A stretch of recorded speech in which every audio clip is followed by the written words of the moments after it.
Good morning बच्चों। 12th class खंड खा समाज शास्त्र में आप कल पहला लेसन पढ़ रहे थे संयुक्त तथा एकाकी परिवार के संबंधों का मनोविज्ञान।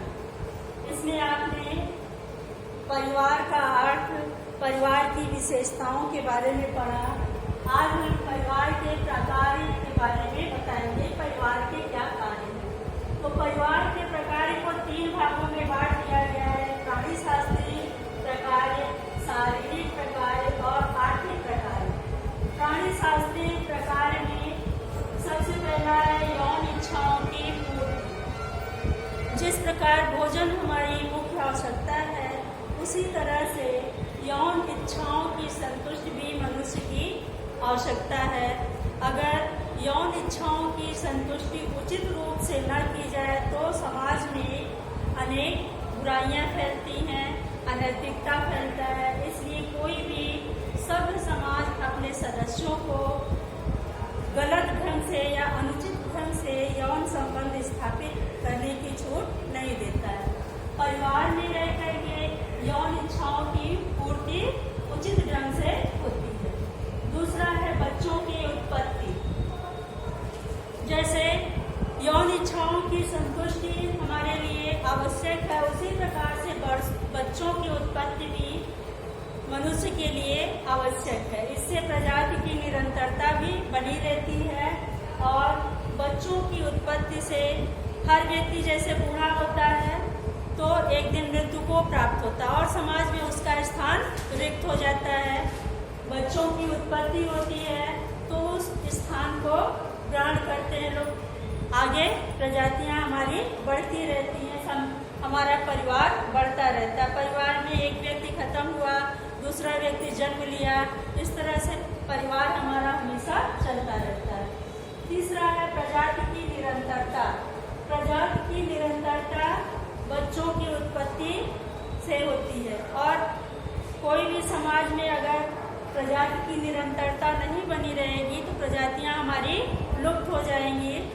इसलिए प्रजाति की निरंतरता बनाए रखने के लिए बच्चों की उत्पत्ति भी आवश्यक है। दूसरा है परिवार के शारीरिक कार्य। परिवार के शारीरिक प्रकार में सबसे पहला है शारीरिक रक्षा। परिवार अपने सदस्यों की शारीरिक रक्षा करता है, चाहे बच्चे हों, बच्चे पैदा होते हैं, छोटे से रहते हैं, उनके शरीर की रक्षा करना माता पिता का कर्तव्य होता है। परिवार के सदस्य उनके शरीर की रक्षा करते हैं और बड़े होते हैं, वृद्ध होते हैं, वृद्धों को भी संरक्षण प्रदान करते हैं लोग। वृद्ध अगर किसी तरह की कोई उनको दिक्कत हो जाती है, परेशानी हो जाती है तो परिवार के सदस्य उनकी सेवा सहायता करते हैं, शारीरिक रक्षा करते हैं। दूसरा है संतान का पालन पोषण।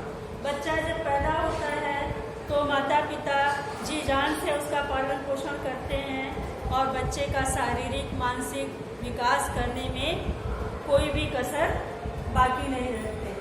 संतान का पालन पोषण माता पिता अपने दुख उठा करके भी बच्चों को सुख देते हैं और बच्चों का पालन पोषण उत्तम ढंग से करने की व्यवस्था करते हैं। तीसरा है भोजन की व्यवस्था। परिवार का यह भी कर्तव्य होता है कि वह अपने सदस्यों के लिए उचित भोजन, संतुलित भोजन की व्यवस्था करे, जिससे परिवार के सदस्यों का स्वास्थ्य उत्तम रहे। चौथा है मकान और वस्त्र की व्यवस्था। परिवार अपने सदस्यों के लिए मकान और वस्त्र की व्यवस्था भी करता है। रहने के लिए चाहे झोपड़ी हो चाहे महल हो, हर परिवार अपने सदस्यों के लिए उचित आवास व्यवस्था करता है। जैसा जिसका स्तर होगा उसके हिसाब से वह अपने सदस्यों के लिए आवास की व्यवस्था करता है, मकान की और वस्त्रों की व्यवस्था करता है। आदि मानव पहले गुफाओं में रहते थे, कहीं भी पेड़ के नीचे झोपड़ी बनाकर रह लेते थे, लेकिन आज सभ्य समाज में लोग चाहे छोटे चाहे बड़े अपने आय के अनुसार मकान बनवा करके अपने परिवार के सदस्यों को सुरक्षा देते हैं। तीसरा है परिवार के आर्थिक प्रकार। आर्थिक प्रकार में परिवार का अर्थव्यवस्था आता है। इसलिए परिवार में सबसे पहला परिवार में उत्तराधिकार का निर्धारण। किसी भी परिवार में यह निर्धारित कर लिया जाता है कि व्यक्ति के मृत्यु के पश्चात पश्चात उसका उत्तराधिकारी कौन होगा। जैसे मातृसत्तात्मक परिवार है तो उसमें बेटी उत्तराधिकारी होती है, और अगर पितृसत्तात्मक परिवार है तो उसमें बेटा उत्तराधिकारी माना जाता है। दूसरा है परिवार एक उत्पादक इकाई। परिवार एक उत्पादक इकाई के रूप में भी कार्य करता है, उत्पादन कार्य करता है। जैसे कुछ लोग कृषि उत्पादन करते हैं, कुछ लोग उद्योग धंधे अनेक तरह के करते हैं, यानी अपने परिवार के भरण पोषण के लिए एकत्रित होकर के संयुक्त परिवार के रूप में वो उत्पादक इकाई का कार्य करते हैं। तीसरा है कार्यों का बंटवारा। परिवार में अनेक सदस्य होते हैं। पहले तो संयुक्त परिवार प्रथा बहुत थी, अब धीरे धीरे विकसित होती जा रही है।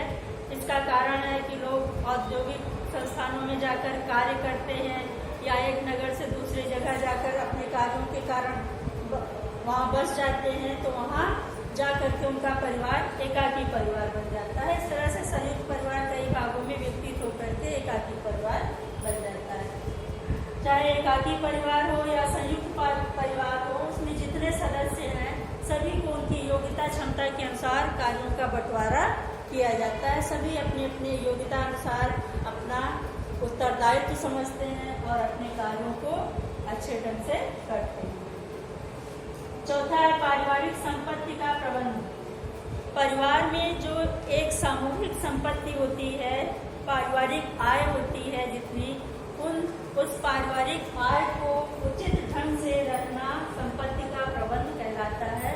उस पारिवारिक आय को मुखिया या परिवार का जो वरिष्ठ सदस्य होता है वो अच्छे ढंग से रखता है, और परिवार के जिस भी सदस्य को उसकी जरूरत पड़ती है उसे उस पर धन खर्च करता है। जैसे विवाह किसी लड़की, परिवार में तमाम भाई हैं, 2-4 भाई हैं अगर, तो उनकी लड़कियों की शादी है, शिक्षा व्यवस्था है, तमाम कार्य हैं, या कोई आकस्मिक दुर्घटना घट गई तो उस समय परिवार का मुखिया उस संपत्ति से परिवार के जिस सदस्य को उसकी आवश्यकता होती है उस पर खर्च करता है। तो पारिवारिक संपत्ति का उचित प्रबंध किया जाता है।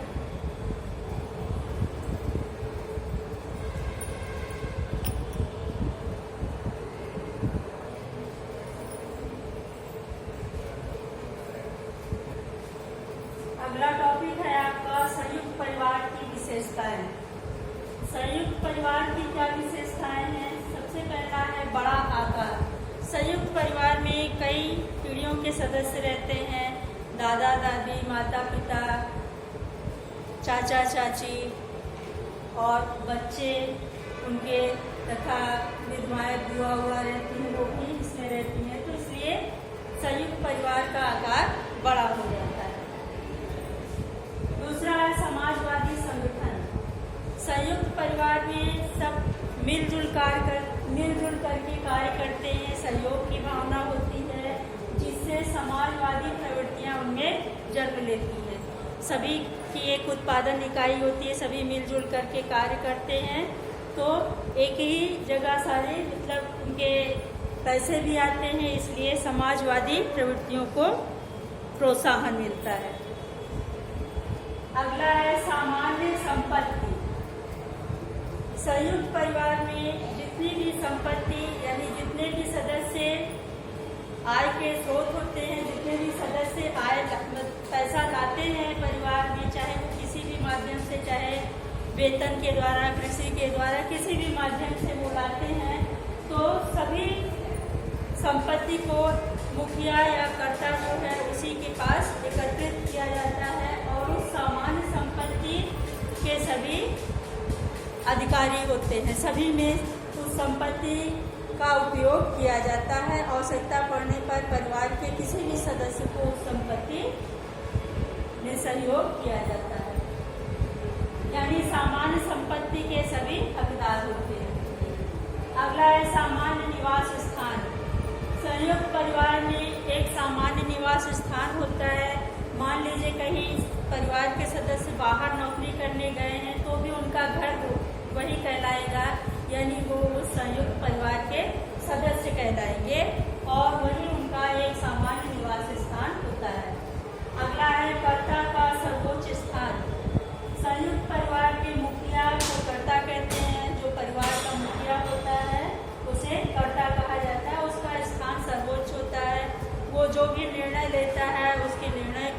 सभी लोग मानते हैं और सभी अपने अपने कर्तव्यों का पालन करते हैं।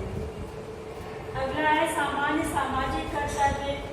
संयुक्त परिवार में सामाजिक कर्तव्य भी सामान्य होते हैं। समाज में कहीं भी जाना है, शादी विवाह मुंडन संस्कार कहीं भी किसी को जाना है तो उसमें परिवार का कोई भी सदस्य जा सकता है, यानी सामान्य सामाजिक कर्तव्य होते हैं। समाज में कहीं भी किसी भी जगह भाग लेना है तो परिवार का कोई भी सदस्य उसमें भाग ले सकता है। अगला है सामान्य धार्मिक कर्तव्य। धार्मिक कर्तव्यों को पूरा करने के लिए भी परिवार का कोई भी सदस्य धार्मिक कर्तव्यों की भी पूर्ति कर सकता है, यानी सभी का एक सामान्य धार्मिक कर्तव्य होता है। अगला है आर्थिक स्थिरता। परिवार संयुक्त परिवार में आर्थिक स्थिरता बनी रहती है क्योंकि परिवार के कई सदस्य आय के लाने के स्रोत होते हैं और परिवार में हमेशा मुखिया जो है वो धन को उचित ढंग से खर्च करता है, कोई भी फिजूल खर्ची नहीं कर सकता, इसलिए आर्थिक स्थिरता जो है वो बनी रहती है। अगला है सांस्कृतिक निरंतरता। संयुक्त परिवार में जो भी हमारी संस्कृतियाँ हैं, रूढ़ियाँ परंपराएं जो भी हैं, हमारे संस्कृतियाँ वो निरंतरता उसकी बनी रहती है, एक पीढ़ी से दूसरी पीढ़ी में वो हस्तांतरित होती रहती है। अब संयुक्त परिवार से क्या लाभ है? संयुक्त परिवार में प्राथमिक आवश्यकताओं की पूर्ति सभी की होती है, चाहे परिवार का कोई सदस्य अधिक आय ला रहा है, चाहे कम आय ला रहा है, चाहे नहीं भी आय ला रहा है, चाहे वो वृद्ध है, चाहे बच्चे हैं, सभी की प्राथमिक आवश्यकताओं की पूर्ति सामान्य रूप से होती रहती है। दूसरा है सुरक्षात्मक व्यवस्था। संयुक्त परिवार में सुरक्षात्मक व्यवस्था होती है, यानी परिवार का हर सदस्य अपने आप को सुरक्षित महसूस करता है और परिवार के किसी भी सदस्य पर कोई भी संकट आता है तो परिवार के हर सदस्य उसके संकट में साथ देने के लिए खड़े रहते हैं। तीसरा है नववधुओं का टलका भार। जब नई नई शादी होती है, वधुएं आती हैं तो उन पर भार नहीं होता क्योंकि परिवार में इतनी लेडीज होती, इतनी औरतें होती हैं कि सब मिलजुल करके कार्य कर लेती हैं, बड़ी बूढ़ी औरतें, और परिवार की नववधु को बहुत समय मिल जाता है अपने लिए, इसलिए उनका भार हल्का रहता है। खर्च में बचत। संयुक्त परिवार में खर्च में बचत होती क्योंकि सभी का एक संयुक्त रसोई घर होता है, एक संयुक्त चूल्हा होता है, एक संयुक्त मकान होता है, तो इसलिए खर्च की बचत होती है। सभी कुछ एक जगह होता है, इसलिए क्योंकि वही खर्च अगर अलग अलग बांट दिया जाता है तो अधिक होता है और वही संयुक्त रूप से होता है तो कम खर्च होता है। अगला है कृषि भूमि के विभाजन से बचाव। कृषि भूमि यानी खेती जो है, खेती अगर अलग अलग बांट दी जाएगी, टुकड़े टुकड़े हो जाएंगे तो कम होगी, उपज कम होगी, और अलग अलग बांट देने से उपज कम हो जाती है। कृषि भूमि के विभाजन से संयुक्त परिवार में बचाव होता है, एक ही जगह खेती रहती है, सभी मिलजुल करके कार्य करते हैं, सभी उसकी अच्छे ढंग से देख रेख करते हैं तो अच्छी उपज होती है, पैदावार अच्छी होती है, अनाज अधिक उत्पन्न होता है। अगला है विधवाओं, वृद्धों और अनाथों की सुरक्षा। संयुक्त परिवार में कुछ विधवाएं होती हैं, कुछ वृद्ध भी होते हैं और कुछ अनाथ, यानी जैसे कभी कभी ऐसा होता है कि लड़कियों की शादी कर दी गई और अपने ससुराल में वो सुखी नहीं रह पाई तो मायके में आ जाती है, वहाँ उनकी अच्छे ढंग से सुरक्षा होती है। तो विधवाओं, वृद्धों और अनाथों की संयुक्त परिवार में अच्छे ढंग से सुरक्षा होती है क्योंकि कर्ता या मुखिया सभी के लिए सामान्य रूप से खर्च करता है, सभी की प्राथमिक आवश्यकताओं को सामान्य रूप से पूरा करता है, इसलिए इन लोगों की भी सारी आवश्यकताएं अच्छे ढंग से पूरी होती रहती हैं। इसके बाद है सामाजिक सहयोग की भावना। संयुक्त परिवार में सहयोग की भावना होती है, सभी एक साथ मिलजुल करके काम करते हैं, इसलिए सहयोग की भावना होती है। सभी के समान अधिकार और कर्तव्य होते हैं, सभी अपने अपने अधिकारों और कर्तव्यों का पालन करते रहते हैं।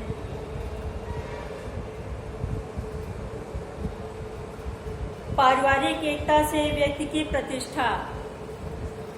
परिवार में पारिवारिक एकता है, संयुक्त परिवार है और परिवार में एकता है, सभी हंसी खुशी से रहते हैं, अच्छे ढंग से सहयोगात्मक पूर्ण ढंग से रहते हैं, तो समाज में उनकी प्रतिष्ठा भी बनती है, समाज के लोग उनका उदाहरण भी देते हैं।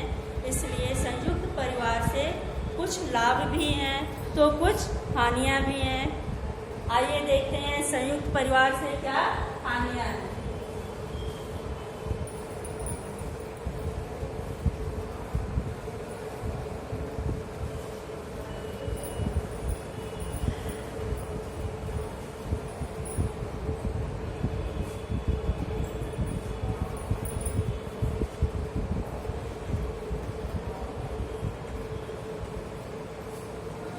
संयुक्त परिवार से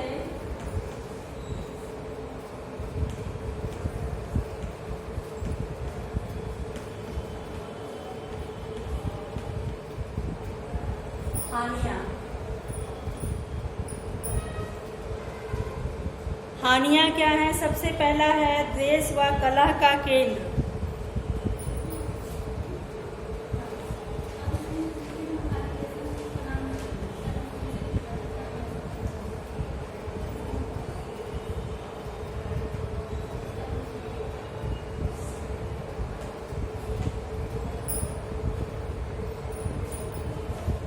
संयुक्त परिवार में जहाँ सहयोगात्मक ढंग से रहते हैं वहीं कुछ हानियां या दोष भी पाए जाते हैं, क्योंकि संयुक्त परिवार में वृद्ध जो हैं वो अपनी परंपराओं को छोड़ते नहीं हैं और जो नवयुवक हैं, नए लोग हैं, नई लड़कियां हैं या नई बहुएं हैं, वो लोग उनकी परंपराओं को मानने को तैयार नहीं होते। इसलिए संयुक्त परिवार में कभी कभी द्वेष व कलह का केंद्र बन जाता है, लड़ाई झगड़ा होता रहता है। कुछ लोग अधिक कार्य करें तो ये सोचते हैं कि हम अधिक कार्य कर रहे हैं, कुछ लोग नहीं कार्य करते हैं, कामचोर भी होते हैं। तो ऐसी स्थिति में संयुक्त परिवार में लड़ाई झगड़ा, कलह, द्वेष इत्यादि होता रहता है। अगला है व्यक्तित्व विकास में बाधक।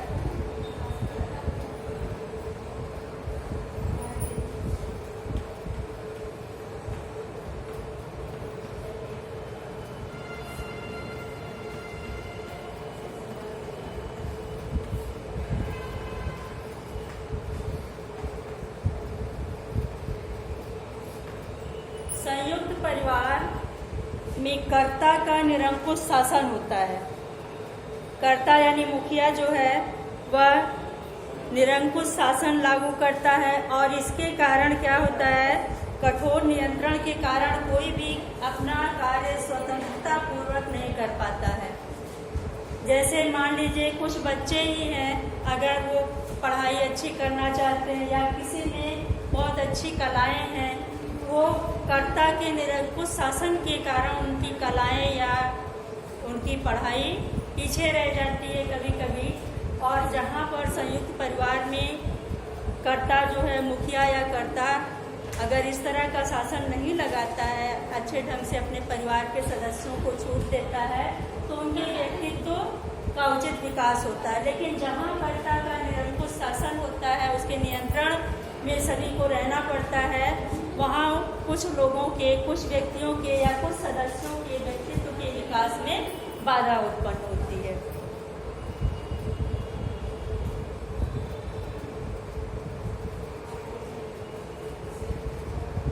अगला है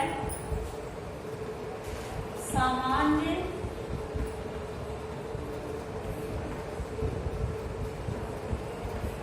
क्या है? सामान्य निर्धनता।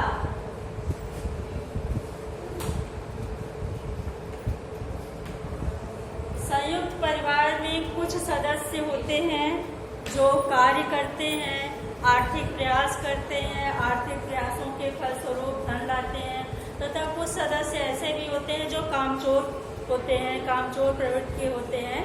ऐसे सदस्य जब काम नहीं करेंगे तो धन भी नहीं ला पाएंगे। ऐसी स्थिति में संयुक्त परिवार में निर्धनता आती रहती है। तो सामान्य निर्धनता क्यों आती है? क्योंकि कुछ सदस्य अधिक पैसा ला रहे हैं और कुछ सदस्य ला ही नहीं रहे। संयुक्त परिवार में अधिक लोग हैं, सभी पर खर्च हो रहा है, इसलिए आप सामान्य रूप से कभी कभी निर्धनता भी आती रहती है। अगला है आर्थिक निर्भरता।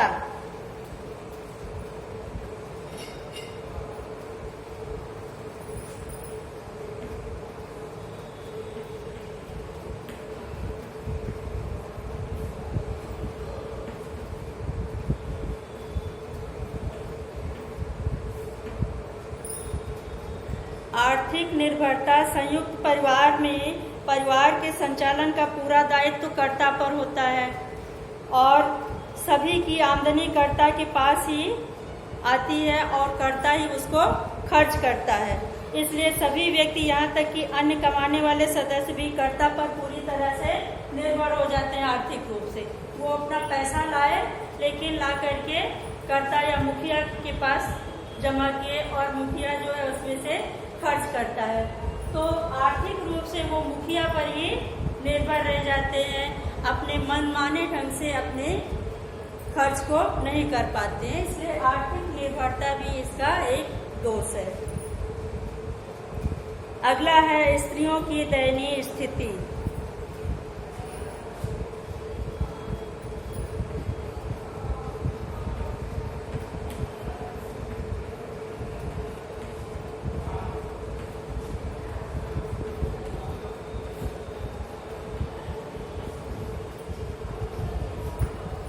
संयुक्त परिवार में जैसे कई लड़कियां हैं अगर तो जल्दी शादी कर दी जाती है या बेटों की भी जल्दी शादी कर दी जाती है।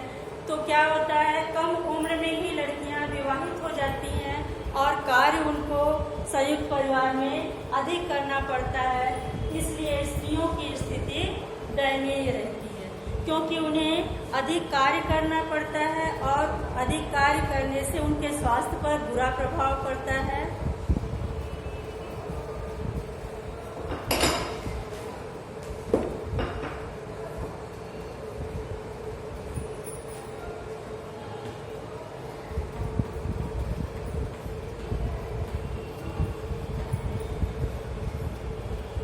बाल विवाह को प्रोत्साहन।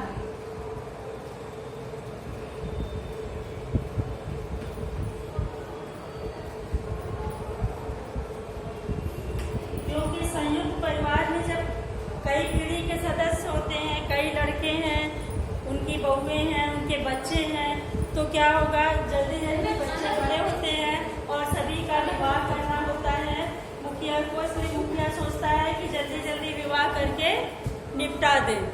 ऐसे में क्या होता है, बहुत जल्दी जल्दी विवाह करने से बाल विवाह होता है। बाल विवाह को इसमें प्रोत्साहन मिलता है।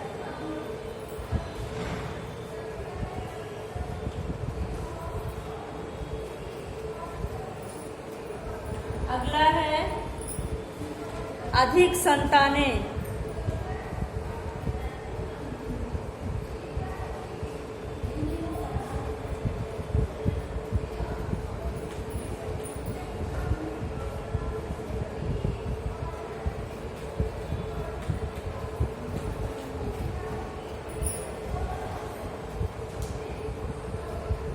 संयुक्त परिवार में दंपतियों की संतानें अधिक होती हैं।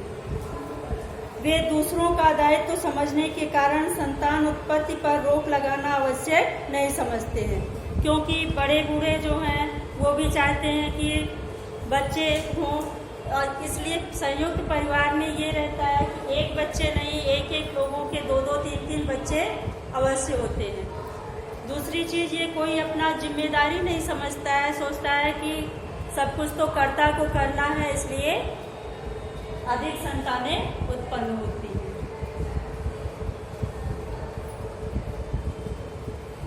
अगला है गोपनीयता का अभाव।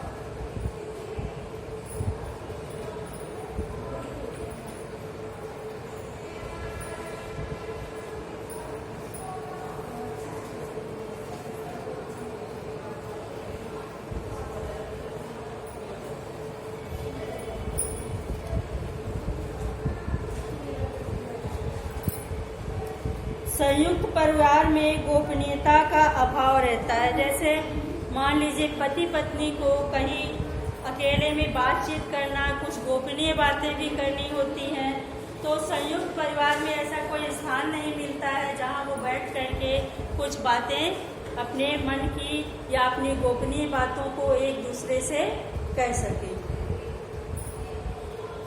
अगला है गतिशीलता में बाधक।